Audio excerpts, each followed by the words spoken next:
In the early hours on the morning of the 12th of April 1980, in Monrovia, Liberia, the capital, a group of 17 officers of the Armed Forces of Liberia, led by Sergeant Samuel Doe, entered the presidential palace and killed the President William Tolbert.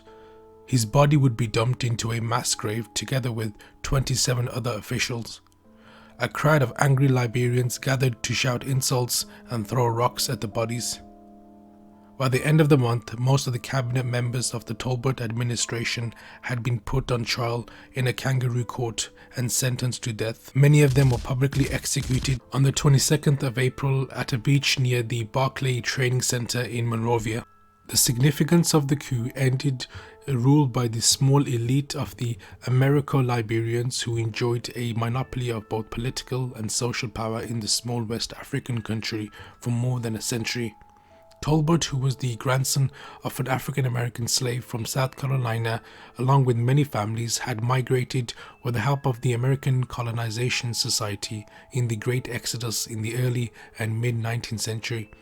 However, the small group of Americo-Liberians were able to establish themselves in the coastal areas in the fashion of the American Southern way of life, from the style of houses to the way of dress. But this also brought with it a certain degree of superiority complex by some Americo-Liberians who saw themselves not as Africans coming back to their motherland, but American settlers aimed to colonize this strange land. It was not just the style of dress that distinguished the American Liberians from the native counterpart, but also economically the disparities between the two groups were very prevalent. The new settlers' opposition to slavery was a cause of contention for the natives, as slavery was the norm. However, this position would not hold for very long, as the settlers needed laborers on their farm in growing rubber, rice, palm oil, cocoa and sugarcane production, timber and fishing. It began to use slaves as early as the second half of the 19th century. The trade would be stopped by the League of Nations in the 1920s, but the practice would continue. Samuel K Doe was born on May 6, 1951 in Turzon. He belonged to the Karen tribe. He would join the Liberian Armed Forces 2 years after leaving school. Moving swiftly through the ranks of the military, he would later be promoted to the rank of Master Sergeant. The true Whig Party had become in power since 1870, and for most part of the period, Liberian society was dominated by the Americo-Liberians, who had privileged both political and social and economically. Doe would even establish a People's Redemption Council composed of himself and 14 others after the coup. Doe suspended the nation's constitution until 1984, when a new constitution was approved by the referendum. In 1985, he won a presidential election that was denounced as fraudulent by some observers.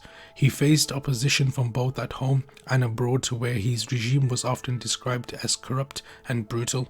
On December the 24th, 1989, a group of armed insurgents crossed the Ivory Coast, boarded and threatened to take over the capital. Rebels called themselves the National Patriotic Front of Liberia and were led by Charles Taylor, a former government employee, along with Prince Yomi Johnson.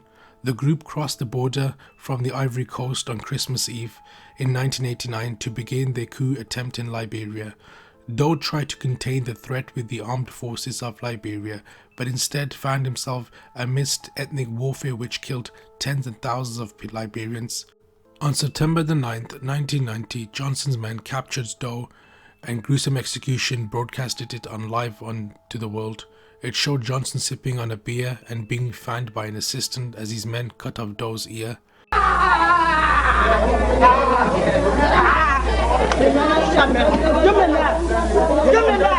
Doe would later have his fingers cut off and would be castrated and put on public display. The end of Doe's regime would continue the ethnic warfare in Liberia. After the death of Doe, a civil war would break between the different factions between Charles Taylor and Johnson. Johnson would become elected as a senator for Nambia in 2005 and is still in office as of today. On the other hand, Charles Taylor is serving a 50-year sentence for crime against humanity.